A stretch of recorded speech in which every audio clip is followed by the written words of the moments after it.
Live from the lounge of the Arcade Comedy Theater, located in beautiful downtown Pittsburgh, it's the Quarantine Quiz Show featuring Mike Rhodes, Robin Hitchcock, and Abby Fudor.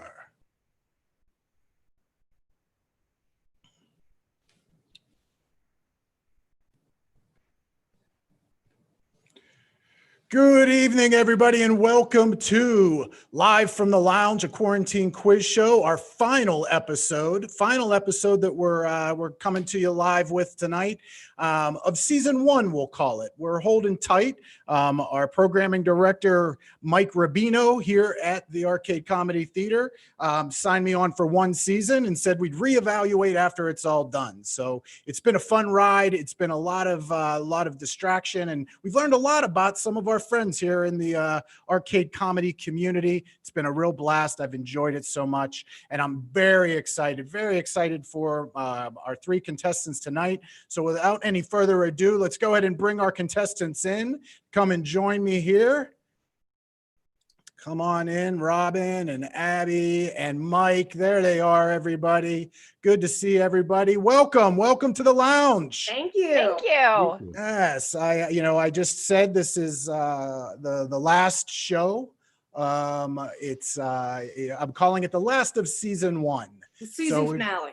It's a season finale right now. We're going to sort of step back and reevaluate where we're at and what I want to do. And the whole goal of this from the start was just, a midweek, forget about the bullshit. Let's just get together, have some fun, and get to learn a little bit about each other. This is not your normal quiz show. You don't have to have any specific knowledge. You don't have to be a Game of Thrones hero and know everything about the Oscars, Robin.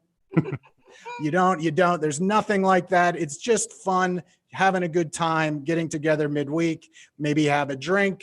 Maybe you're a new mother and you're like, I've got 9 months to make up on, and there it is. There's Abby. It's light. I'm in the driver's seat, so I'm drinking only water. To be honest, this is light enough that I had this during pregnancy. It's fine. It's like water plus. Just at the end. Abigail. Yeah. Okay. All right. We'll shelve that. We'll put that on a Post-it note. We'll talk about that post-show. We'll talk post-show. Very good. It's awesome. So folks watching at home, 3 rounds, first 2 rounds, 3 questions in those rounds. And then the final round, which is our final question of the night, which is the choose round, which is an internet favorite. People love that. I get more emails and texts about the choose round. It's a lot of fun. I'm nervous. Yes. I don't know if you should be. It's random choice. You just pick your questions. It's, hey, I don't have any say in it. So you're the one picking it. So Mike Rhodes, a good friend of the Arcade Comedy Theater, a wonderful improviser as well. And super fan when it comes to your family and Penny Arcade. You and your family are just amazing. And thank you so much for everything that you do for the theater. And you are a contest winner, and this is the grand prize. But thank you for joining us. Thank you for interacting on our Arcade Academy page that Robin and Beth, our development director, they've done a great job of keeping people engaged while we are shut down, because if you haven't heard, we're not running a theater right now. It's an empty building. It's just me. That's probably one of the reasons why I want to stop doing this for a little bit. I want to go home. I've been in here since March 13th. That's a lie. But anyways, it's going to be a lot of fun. Robin Hitchcock runs our academy, and Abby Fudor, as we know, is our managing artistic director of the Arcade Comedy Theater. So, and our programming director, Mike Rubino, who is Abby's husband, is tasked with putting their newborn, beautiful baby boy, Perry, to bed. And He did it. It's over. Yes! He did it. He did it. That's. I mean, he's probably downstairs screaming, "Don't jinx it!" But yes. he did it so far. I remember distinctly, especially when they were like toddlers, laying in bed with them, reading to them, and then they would fall asleep, and I would do this thing where I would slide off the bed. Yeah. Oh, so yeah. that I wouldn't disturb them, because it was such a pain in the ass to get them to sleep. Oh, yeah. So great job to the champ, Mike Rubino. We're very proud of you, sir. Hopefully you're watching. Oh, good deal. So let's get this thing started. Are you 3 ready? Yes. All right, everybody at home watching, you are ready, and we are getting into round one, and it is sponsored by, oh boy, it's a very, very big sponsorship here. It's called Wear Your Damn Mask, okay? It's sponsored by wearing a goddamn mask, you sons of bitches. It's all good. Put it on. I've got one right here. It's right. It's good to go. I'm good. I'm socially distanced from everybody, but please, seriously, wear the mask. It's okay. I think I'm going to wear it forever. I dig it. I dig the mask. That's all there is to say about that. So that is our sponsor for round one. Wear your goddamn masks. All right. Question one, same question every week gets us started because it gets the brain going, it gets the synapses firing, and it's a rather quick and easy question. It's comedy related, and the category is you dropped a bomb on me. You dropped a bomb on me, baby. And the question for you is, I want to know, what is the worst on stage experience you've had? It doesn't mean that you've necessarily bombed. It could be that it was just a situation that was brutal, like doing a stand-up show that the mic is in a bingo hall and the show's in a bingo hall and the mic is connected to the wall, and that's the sound system for calling bingo, and you lean up against the wall and you do your stand-up set. That is a horrible, horrible comedy experience. So getting us kicked off, Robin, I'm looking to you. Okay. Robin, what is your worst on stage experience? So I have been thinking about this since I watched the first episode of this show. Like I've literally been going through the Rolodex of the things, and I've definitely had worse shows, but the worst experience was I was with my team in South Africa where I used to live. What? I know. We'll get to that later. Go ahead. I know. The long shots. And we used to do improv shows in a trendy coffee shop. And that's not relevant information. I just said it. And I forgot to turn my aircon off. So I hope you can still hear me. You can hear me? You're great. Good. Okay. And we played the game Arms Expert, but we would have audience participation for the arms. It's an improv game where you put one person's arm through their armpits and it's like, I've got these tiny hands, right? Anyway, audience member comes up to be the arms and puts his arms through my armpits, and 30 seconds into the scene, grabs my tits. What was that? Hold on. What was that? That was okay. Very good. Okay. My breasts. Yep. Yeah. Oh no, whatever. Yep. And so Ethan just likes writing down the word tits. Yeah. He does it any. He was going to write it no matter what the story was. I will always turn it to titties. Yeah. Like if there's no tits in the story, he writes no tits. No tits in this story. So, all right. So, yeah, there you go. Robin, follow-up question for that. What happened briefly? What happened next? I just finished the scene. Yes, and the shit out of the titty grab. It was Professional. Honestly, it was and I'm sure that many women have experienced exactly this, where it's like your part of you says, I hate everything about what's happening. And the rest of you is like, the show must go on. Yeah. And then later after the show was over, I was like, well, I will never play that game again. And we just stopped using it as an audience participation game. Well, very good. And I would say that in our meetings, we should probably put that down as a game that will never be played in this theater again. No, we play it. Probably because of the pandemic. I don't want anyone's up in my armpit area. Oh, good point. So, yeah, there you go. Very good. So South Africa, you're in a trendy coffee shop. They all wore top hats. 150 people in the audience probably drinking lattes and watching you get your tetes grabbed. All right, very good. Mike, on to you, my friend. Mike, what is your worst on stage experience? I'm trying to. It's bad that I have to narrow it down, but the one that I wish I could go back and change was that it was just in February. My friend Max Rubenstein and I, who we've done a lot of improv together, but never as a duo, we thought, hey, we know what we're doing. We're going to do a duo set at this sleepover show. The team sleepover hosted a show. So we jumped up and our suggestion was place setting. And we thought, that's a normal suggestion. And then we heard, and you're both forks.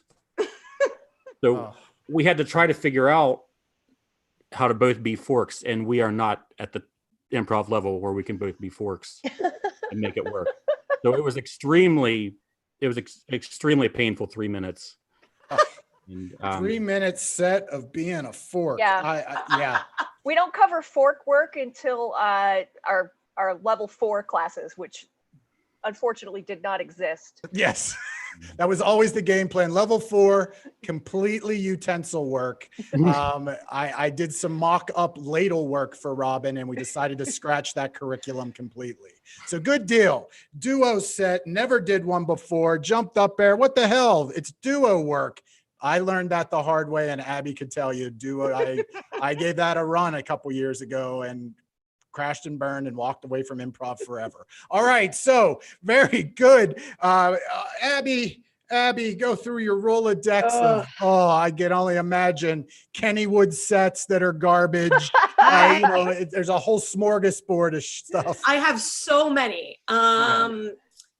Yeah, I've done sets at Kennywood outside. I've done after proms. I've done bar mitzvahs. I have so many horrible onstage experiences. But by far and away the worst, I've been like Robin, I've been excited to tell this story since this show started. It was the one and only time that I've ever been paid to fly somewhere. So like I've never had a plane ride paid for by anyone but me or my parents, I guess. And a hotel room. Like I've never had a job that has had that. So it was like truly like I've made it in life. You were a celebrity for sure. Yeah, yes. Somebody was paying me to fly to Hilton Head, South Carolina, and get a hotel room and do improv. So we had lots of travel funnies, including like delayed flights and canceled flights.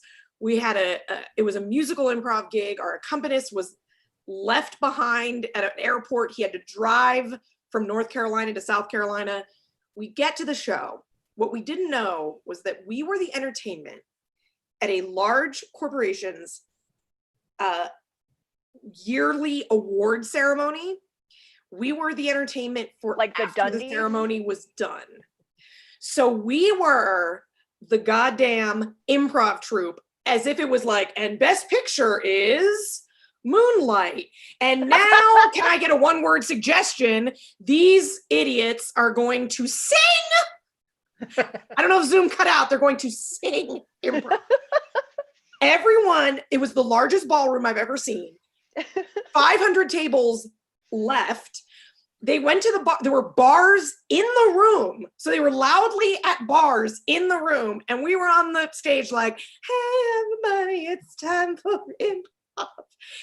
The guy that hired us, that paid us, I'm talking like there were 7 of us, plane rides, hotel rooms, per diems, and the money we got paid to do it.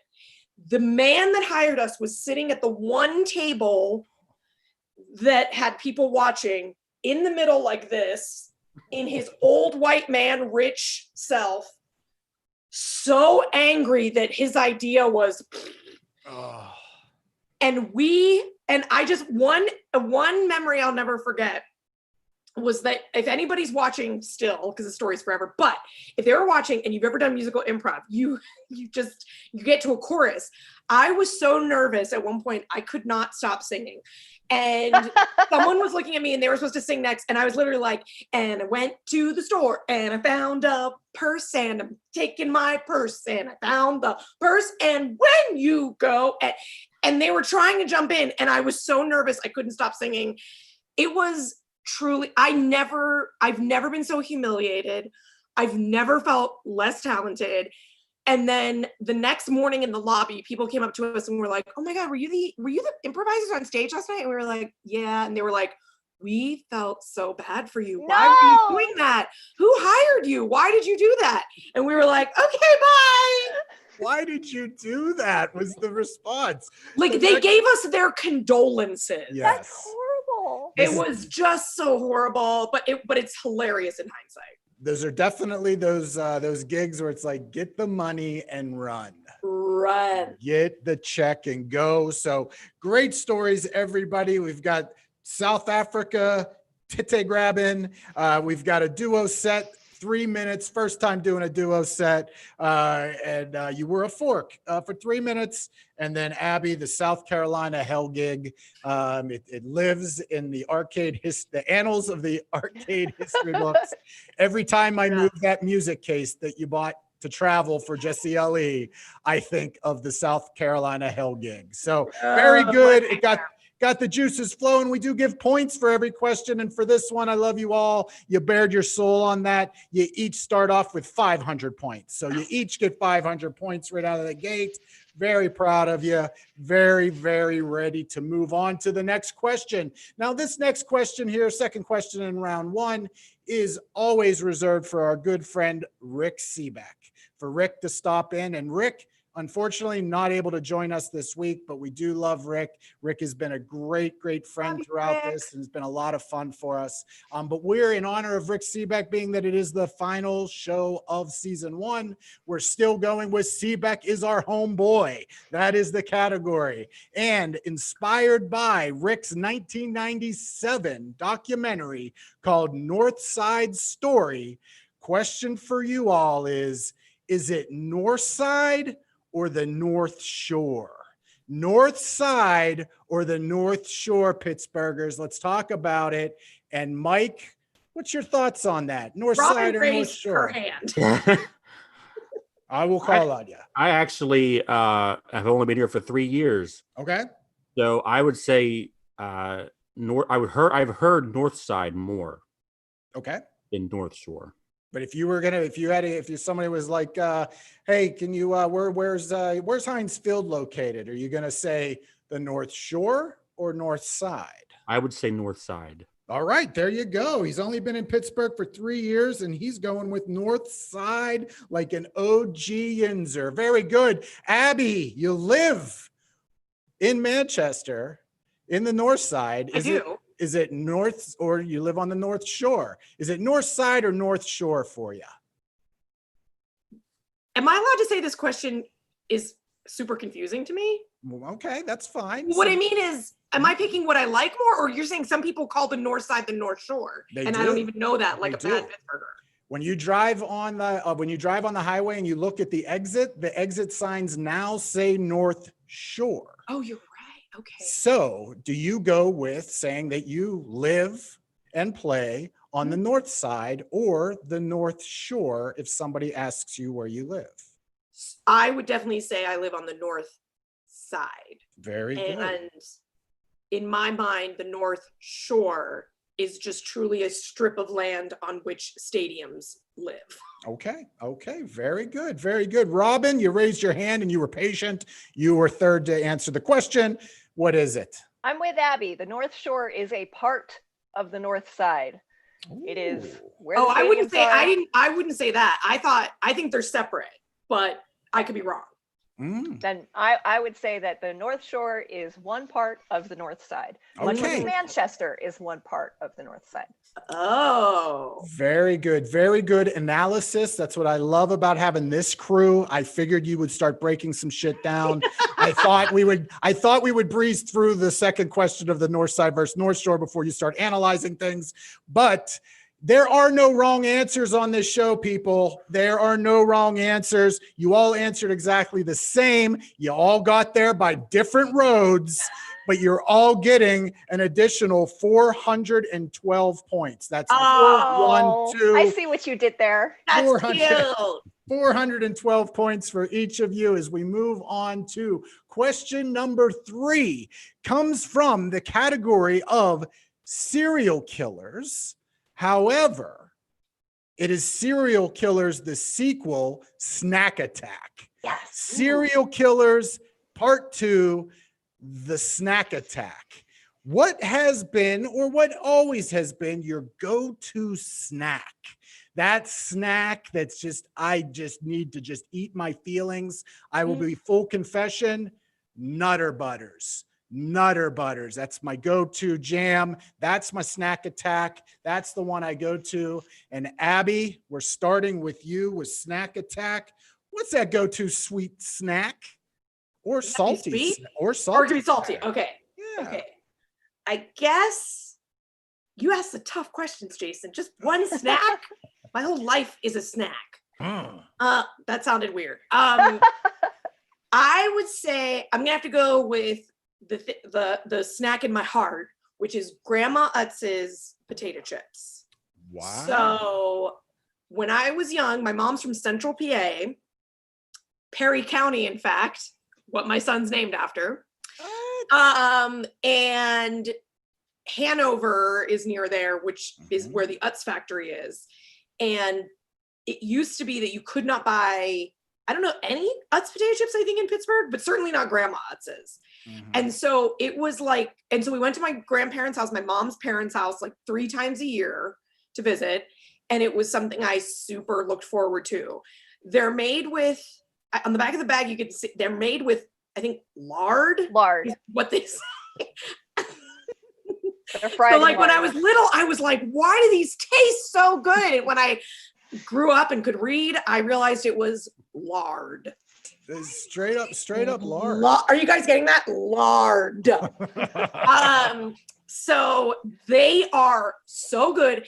I will say I've been eating them ever since I got pregnant. I like gave myself permission to eat a disgusting amount of them whenever I wanted, because they used to be like a true couple times a year snack because I could eat so many of them. But now I eat them all the time, and they're in Pittsburgh, and I think they taste a little bit different, but maybe it's just, you know, the Abby, I think you're right, because I also had them when I was a kid. I lived in Eastern PA, and I recently had a bag, and I was like, I think they've, I don't know if they've taken out some of the lard or There's what. no lard. They can't be selling shit with lard. You can't, you know what I mean? Like my mom used to keep a coffee can full of bacon grease to cook in. You don't do that anymore. Why not? You just can't. It's imitation lard has ruined your childhood snack.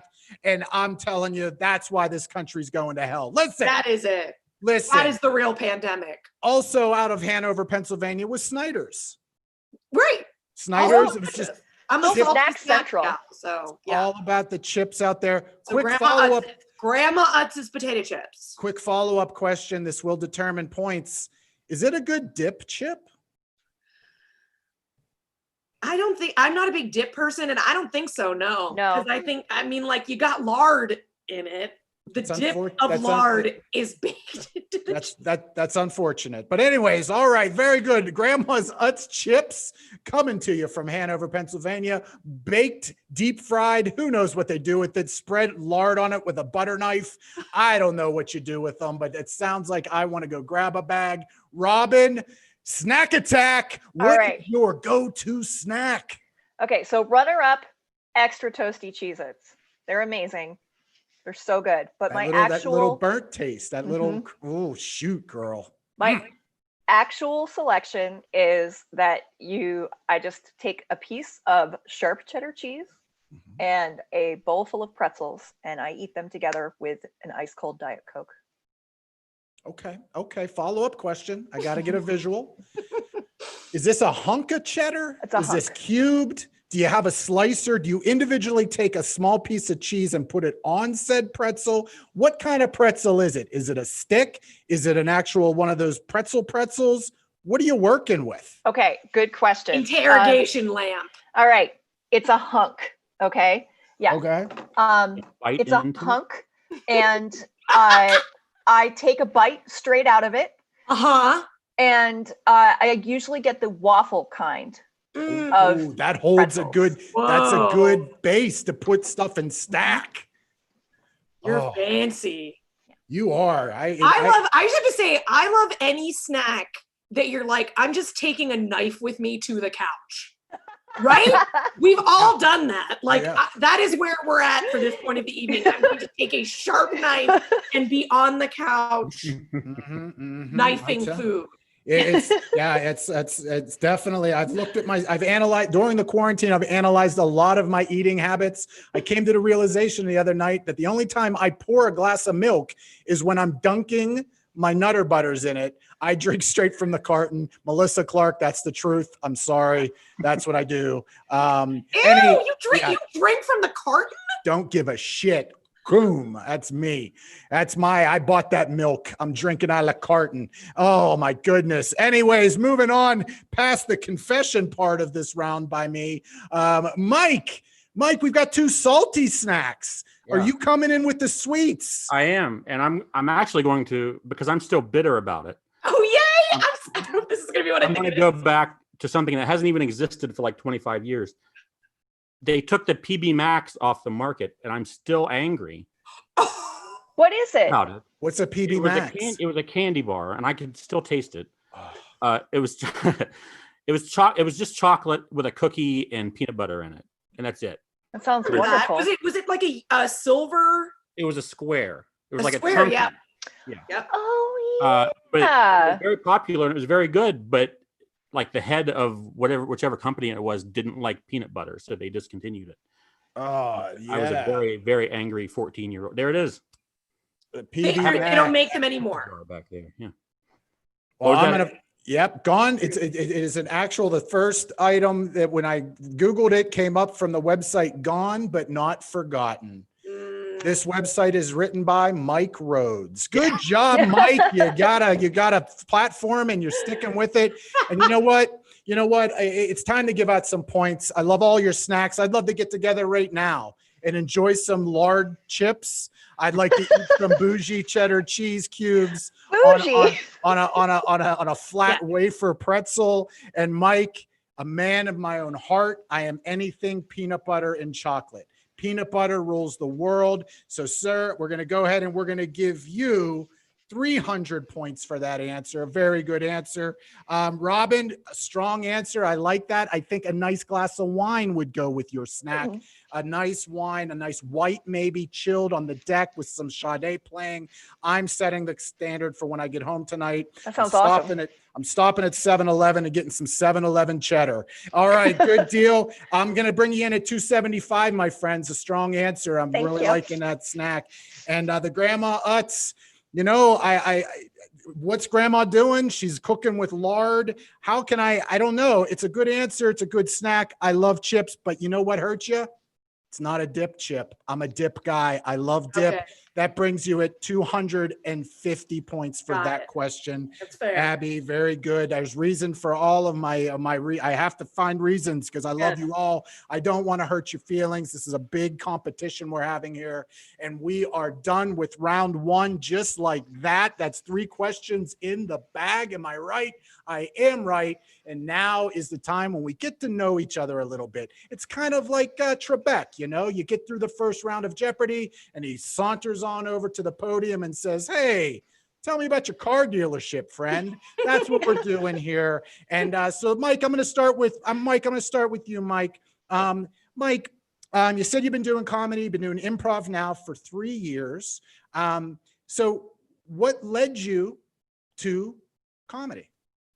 Oh, I've always been a comedy nerd. I grew up that way. Like when I was 7 years old, my favorite show was David Letterman, Oh. which is ridiculous.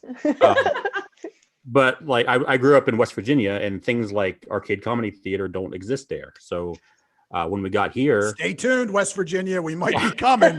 Challenge extended.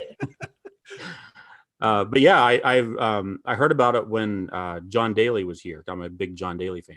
Nice. And after that, I was like, well, I'll sign up for some classes, you know. And I've just Mhm. yeah, Well, it's wonderful. been a huge part of my life for the past 2.5 years. Well, we are very happy for John Daly being that influence that brought you to our community. You've Thank done a you, John wonderful, Daly. you've done a Thank great you, job. John Daly. Thank you. John Daly is John. Nope. He said he was busy tonight. Hmm. Mike, are you wearing the t-shirt? Which t-shirt are you wearing? Oh, no. Okay. I just Yeah, seen this the, is a Motorhead. I got, Lemmy. Yeah. You know what, Mike? We could get along. We got the peanut butter and chocolate going on. And the Beastie Boys. I'm a huge Beastie Boys fan. Oh, the Beastie Boys, Letterman, love Letterman. I was the Sounds like you're kid. both white men. I Doing the best you can. It's what we got. It's what we got. Right. I mean, I meant that nicely. Yeah, no, absolutely. We'll eat peanut butter and chocolate together and watch Letterman and listen to the Beasties. But thank you for doing the show, friend. We're so happy to have you here. Robin, Robin. So let's get into something that you dropped a little earlier on us. There's this rumor going around that you lived in South Africa at one point. I know, it's weird. Very strange. I don't talk about it very often. Yeah, I talk we about it don't. constantly. That's the Yep. joke. You don't know the question. You don't know the question yet. All right. Yep. South Africa. It is comedy related. Now, when you went to South Africa, you moved there for improv, right? You went there to take over the world, go into South Africa. But when you went there to South Africa, how long until you got involved with improv in South Africa? And in a second part of the question is, what was your immediate reaction to the difference between improv here and improv in South Africa? That is a fantastic question. 6 months, about 6 months, 6 very depressed months. And that's actually where I improvised for the first time, even though I've known people in improv for a really long time. I didn't think I'd be any good at it, so I didn't do it. But then I desperately wanted friends, and I knew that my friends in America liked doing improv, so I thought I would make friends who like doing improv in South Africa. I did. It worked. The thing about South African comedy is that they're obsessed with stand-up, and a lot of people who were doing improv really want to be doing stand-up. So that was definitely a difference. And then the other thing I'd say about South Africa that it was really great is that they don't do as much pop culture reference stuff. Like that was definitely, like, I first saw improv in college, and like so much of it was like, can you make the right Tarantino jokes? And they're just like completely uninterested in that. And I think that maybe part of it is because they know that they have a fairly international audience. Like a lot of people who are coming to see comedy shows in Cape Town don't necessarily live in Cape Town. So who knows what their references are. And then also South Africa just has this like weird cultural blind spots because there was like an embargo during apartheid. So I think that, yeah, that would be my main observation. Awesome. Well, thank you for that. And thank you for you making that jump and understanding that it's a great social opportunity to make friends, to help you feel comfortable with your move, especially moving somewhere as far away from home as that. And look, you were able to bring that back to Pittsburgh. And thank look you, at Mark us. Sykes and Jason Del Plank. They're watching. They're commenting right now. That's amazing. Very good. And Abby, my good friend, Abby, boy, I don't prepare these questions. It's what pops into my head. I improvise this section of it. It's sort of like, what do I want to know? You'll improvise then. I do. I can do that. But no, I want to stick on the comedy. I want to stick on comedy. And correct me if I'm wrong, you started out, you were more into theater, correct? Yes. So when did the transition for you happen? Because I've told this story many, many times, and people that are watching maybe probably have not heard this story, but you and Missy Moreno were the first 2 performers that I'd ever seen when I came to see a show at the arcade. And I was blown away and knew instantly, like, this was a place I wanted to be. And so at what point did the transition happen for you? And was it just cut and run to comedy, or were you still going and improv can help with my theater back with what I'm doing in theater? So real quick, like what was that transition like for you? Sure. So in college, I was a theater major, which I was originally gonna be like a psychology major. I don't know. I don't know. And I started doing theater, loved it. And so started pursuing that. And I've always loved, I was a kid that like was in musicals since I was a kid, always did theater stuff, local community theater, always like, I'm a ham. But I will say, like, as I got older, like into high school and stuff, people started telling me I was funny. And a lot of times they would say, you should do stand-up, because like, that's the one way people really know comedy. And I was like, I have no idea how to write something down and be funny. I'm just funny in conversation. So I always thought like my perfect gig would be like hire me for a party and I'll mingle with your friends and make them laugh. And then I kind of found that like that's really what improv is. But I got into comedy, specifically improv, because my friend Liz Labaz, who was in theater classes with me, started doing Friday Night Improvs, which was an improv show, and there was almost no women. And she was somebody who also noticed I was a funny woman, and she was like, "You might like it." And I didn't really know a lot about improv. I watched Whose Line Is It Anyway, the British version, like a lot of good young comedy nerds. But I just never even crossed my mind like as something that I could do or would do. It made me really nervous because I didn't really know a lot about it. So I watched for a while and then I got up and did it. And I would say basically the reason I stuck with it, there was a little bit of time where it overlapped, but I went to my biggest love, and my biggest love forever will always be musical theater. I love it more than anything. I wish I was much better at it. That would be like my dream job. But there is no shortage of short, white, brunette, campy gals who want to be in musicals. And so the line was like around the block, and I was firmly in like 40th place, right? Not 100th, but not first. Yeah. But then when it came to improv, I instantly was one of the better people, and certainly one of the better women, because there were 2 women or 3 women. And the competitive lady in me was like, these odds are much more satisfying. Yeah. And then the other answer I'll say in love of comedy is that I definitely immediately, when I got off stage of an improv scene that I did really well in, I felt this like bubble of pride and excitement that I'm sure Mike and Robin can know, that's just different when you perform it and you wrote it and you thought of it on the spot. Yeah.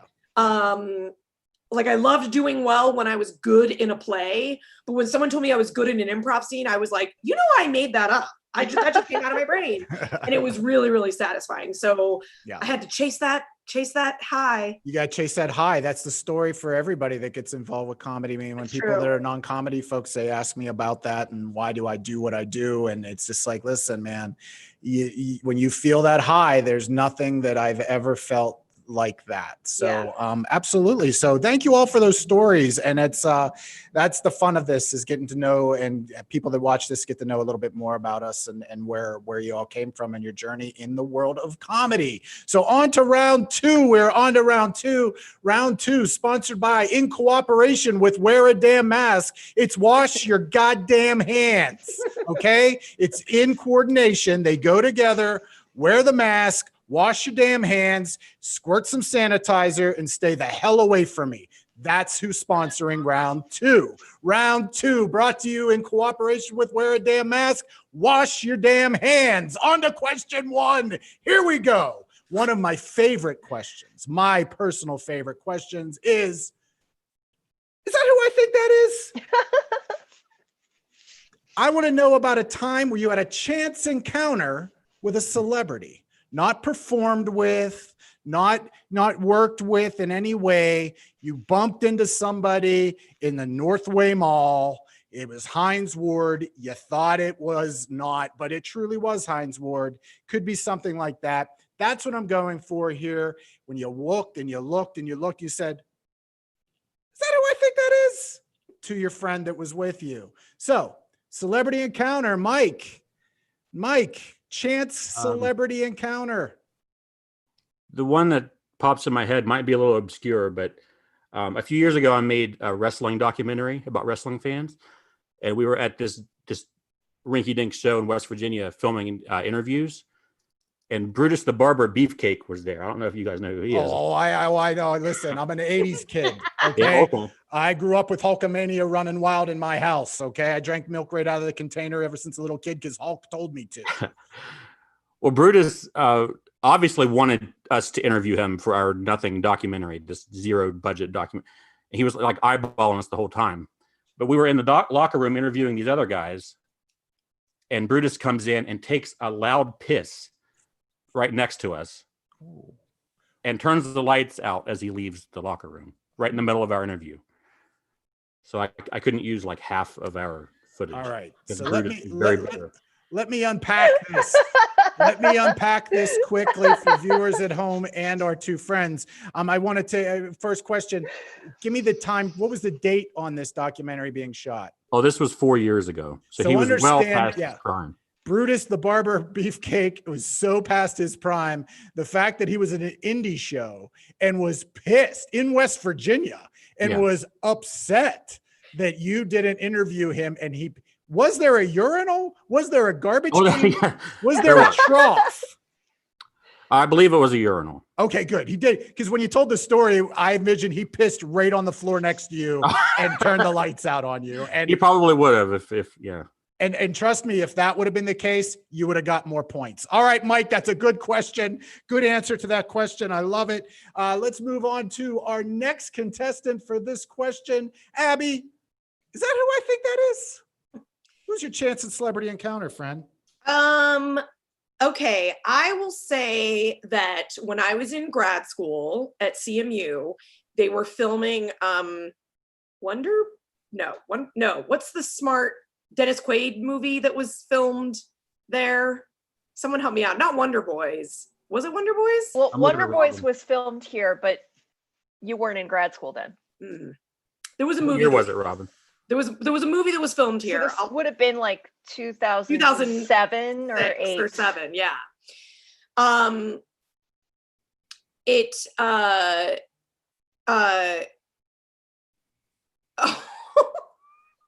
okay, Mike Rubino, my husband, just texted me and he says, "Stop your story and tell a different one." And he's right. Okay. And I always listen to notes. I take a good note. Okay, scratch that. Are you? I- What I are you met being Dennis Quaid and he incriminating, signed- Mike? He signed my academic planner. Anyway, the story I'm going to tell is that I was on a cruise ship. Mike's right. Billy D. Williams. Yes. I was like 22, so I hadn't met all my slew of geeky friends yet who helped me know dorky things that I missed growing up. Like who's in Star Wars. Yeah.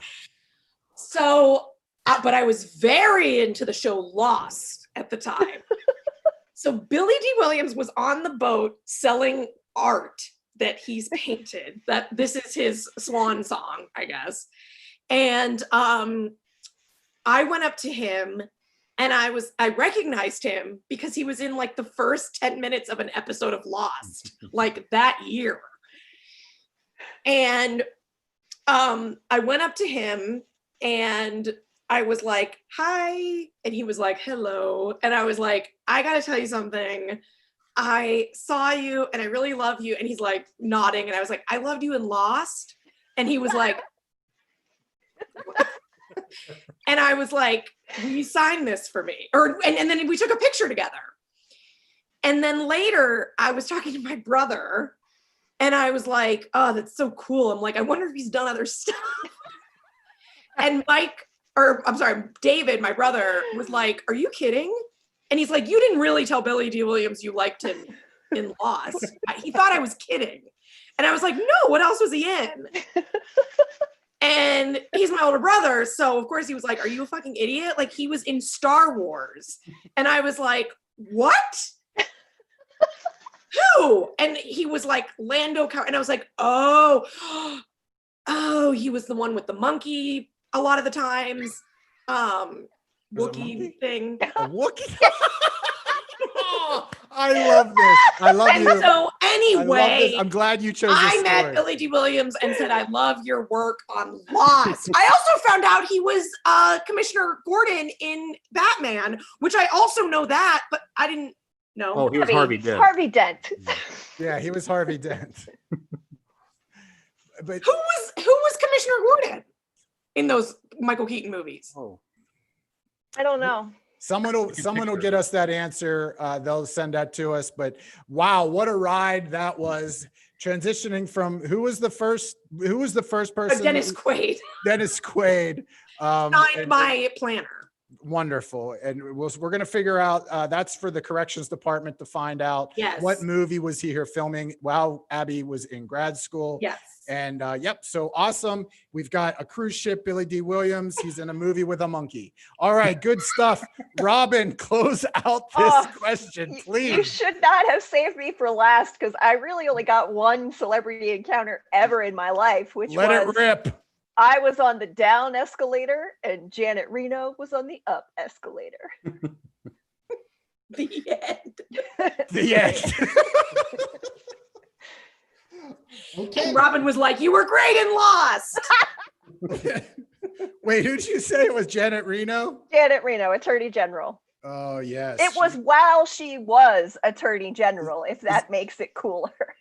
Well, I don't know. That's cool. Was that when she drove trucks through David Koresh's Waco? Was that It was after that. Was that pre or post Waco? This was post Waco. Oh my goodness. This was probably like 99. Oh my goodness. Yeah. Janet Reno, I'm trying to figure out how we're going to score this shit show. Oh my God, that's amazing. Mike down in West Virginia doing indie docs with Brutus the Barber, piss on your shoes, beefcake. That's a good answer. I like that one. Here Brutus, it is. he's I loved sexy. you on Lost. I'm giving you bonus points for how quickly you pulled up a picture of you and Billy D. Yes, Williams. he's in Star Wars, right? This guy. He's in Empire. Yeah. I mean, if you want to speak proper, I mean, anyways, good stuff. Mike, Brutus the Barber Beefcake had won 9 championships over his stellar career. I'm giving you a multiplier of 2. You got 18 points for that answer. So good job there. Abby on a cruise ship with Billy T. Williams painting by numbers on the Lido deck. I will tell you that he was an amazing spokesperson in my youth for Colt 45. I'm giving you 45 points for that answer. Very strong. Works every time. Every time. And man, I'm trying to come up with something witty for what I'm scoring you for Janet Reno. There's never a wrong answer, but in the history of this show, possibly the worst answer. I'm just giving you love. You get 10 points for that Janet Reno sighting. Okay, Janet Reno, Thank get you you. 10 points. Janet Very- Reno from afar. I'm From proud to afar. have the worst answer in the history of Live from the Lounge. That's very good. It's good. Everyone has a badge of honor that they've got to live with, and that's yours. So good stuff. Moving on to question number 2 as we're coming down the home stretch. I don't blow the light, and we're running close. Here we go. The next question is from the category adrenaline junkie. Adrenaline junkie. So, what is the most fear-inducing thing that you have done on purpose? What have you done on purpose that is a fear-inducing adrenaline rush? And we are going to start with Mike on this one because he looks like he wants to share, not a long story for any of you, but a nice quick answer of what was your adrenaline junkie moment, Mike? Well, I play it very safe in my life, so I don't do very dangerous things. So It's okay. I'm going to say riding the monorail at Disney World was terrifying for me. Okay, that's it. So I'm afraid of heights. Yeah, there it is. You did it. You got over it. You made it happen. I love it. Adrenaline junkie Mike riding a goddamn monorail. You crazy 2 man. miles per hour, you know. If you didn't know the history of the X Games 1, that was a category, riding the monorail at Disney World. So great job to you on that one, Mike. Abby, what do you have? What's been an adrenaline rush for you? I'm like giving birth was really scary, but I will say, I can't believe Mike said this, but I will say I'm gonna go and like also as a hat tip to Rick Seaback, who always makes me think of Kennywood. I'm gonna say the Sky Coaster, although I'm worried that's not what it's called. Is that the thing that dips? We know what you're talking about if that's not what it's called, but that You know the that- swing. yeah. They I did pick you up that. and release you. Yes, I did that in high school. It was the most terrifying. When you first get released, you like dip down and you're like straight down. And it really seems like you're falling. It was probably the most terrifying. Yeah, for sure. Yeah, I absolutely. would never do that. No. Robin, what risk have you taken? What has been that moment where your adrenaline rush was huge? I took a helicopter ride, and as soon as we left the ground, tears started rolling down my face. Yeah, that's That's some the scary scare. stuff. That's the most afraid I've ever been in my whole life. Yep. And I cried for the entire trip. Yep. Oh, I hear you on that. I've always looked at helicopters and just like, nope, I think there's definitely a different weight requirement, and I am not getting on that thing. That's my thing. I did white water rafting one time as a corporate retreat, that is and almost witnessed two of my coworkers almost drown. It was a little much. We went down to the New River Gorge down in West Virginia, which is beautiful.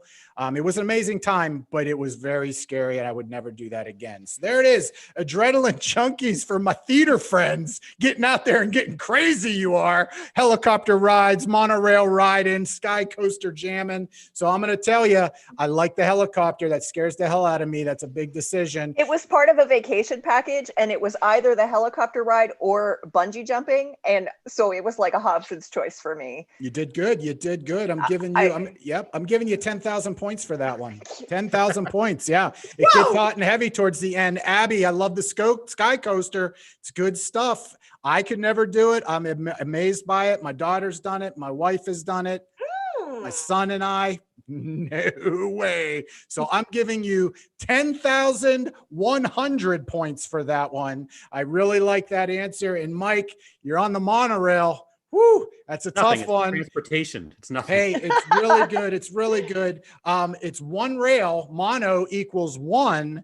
Right. So I'm giving you 1,000 points with a multiplier of 9. You are at 9,000 points for that answer. So very well done, everybody. Real good. As we move on to question number 3, and this is when we get into the darkness and we talk about your very first time. Your first time, everybody. And I want to talk about your first time going on stage in any way, whether it's first grade, you were a goddamn tree in the school play. Just real quick, what was your first on stage performance? We are going to start this question off with Robin. Robin, the first time you walked on stage, what were you up to?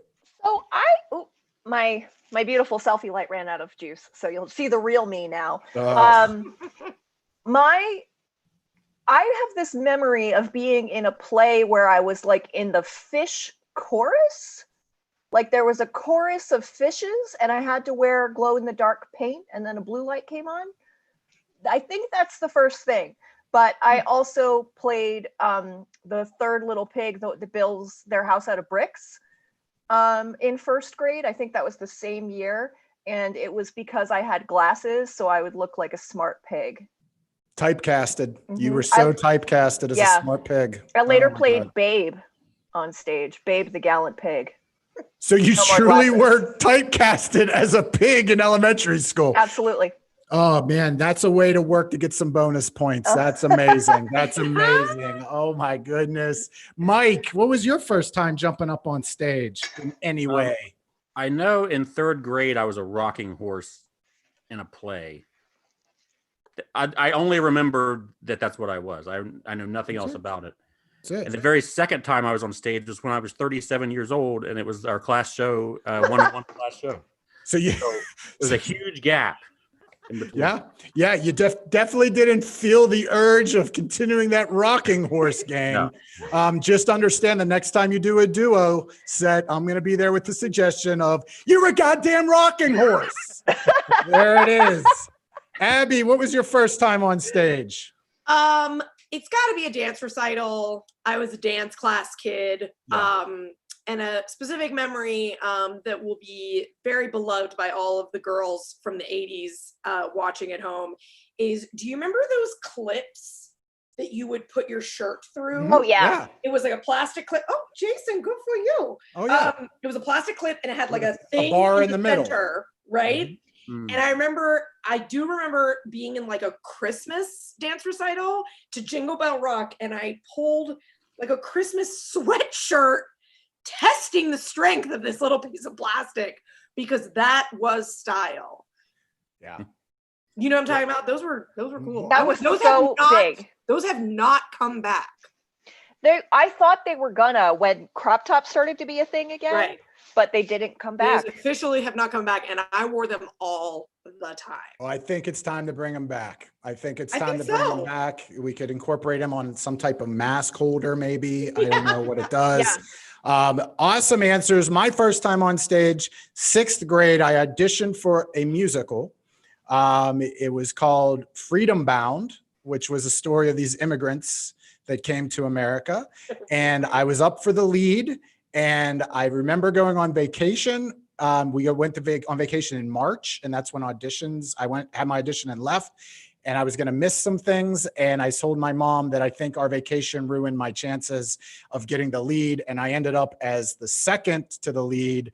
I was a co-star, and my name was Stefan, and I had 3 lines. And and I pretended to sing. So maybe that's where my mommy issues start. All right, very good, everybody.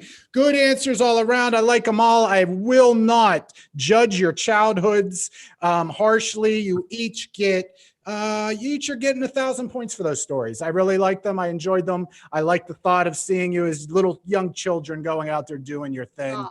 It's amazing. So there it is. We're on to the final question. That's through the first 2 rounds, 6 questions. We move on to the final round, and it is sponsored by Arcade at Home.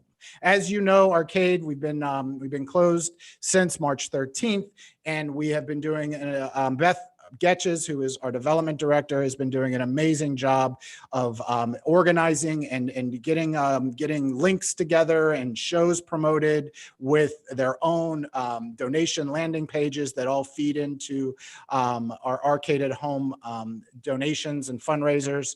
We just completed just yesterday, the month of June, where everything that we got in donations, 50% of it we earmarked for our diversity scholarship fund, and it was very successful. So thank you all for that, continuing to help pave the way for us as a theater as we continue to learn and grow within our very diverse community to continue to get better as an organization. So thank you all for your money.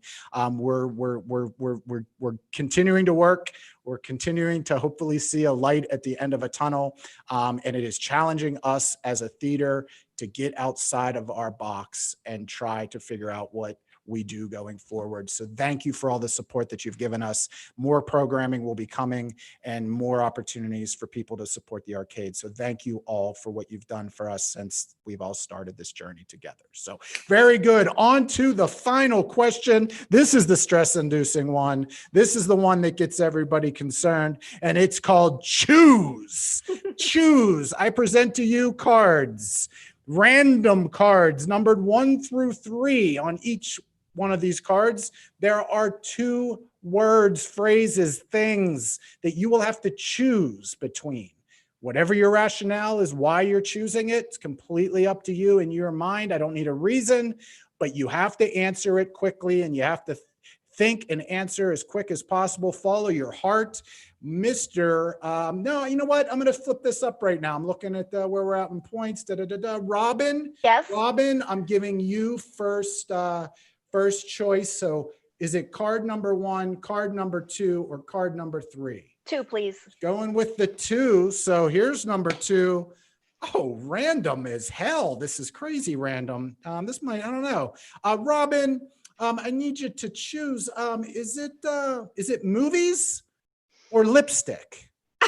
Movies or lipstick? Choose. Movies. Ah! All right. Very good. That was, if you felt What the kind of world anxiety. in movies against lipstick. Hey, listen, masks. Lipstick is a 20th century thing. Okay. All right. So you can blame my source for that question that you just got, and he lives with you. All right. On to Abby. Abby, choose between 1 and 3. Number 3. Number three. Oh, okay. Very good. This is interesting. I'm not sure about this. I'm not aware of either one of these choices that you have ahead of you here. Abby, The Office or Friends? The Office or Friends? Choose. And I'm not supposed to talk about it. Just choose. Okay. This is hard.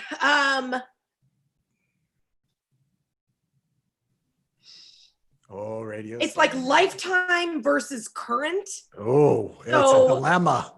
That's a dilemma. I guess I'll go with The Office. I'll go with The Office. I will All pick right. The Office. I am shocked. Woo. It's my current. It helps me go to sleep. Okay. Okay. I All mean, right. I know how valuable that is. So it's Very- been more yeah. valuable.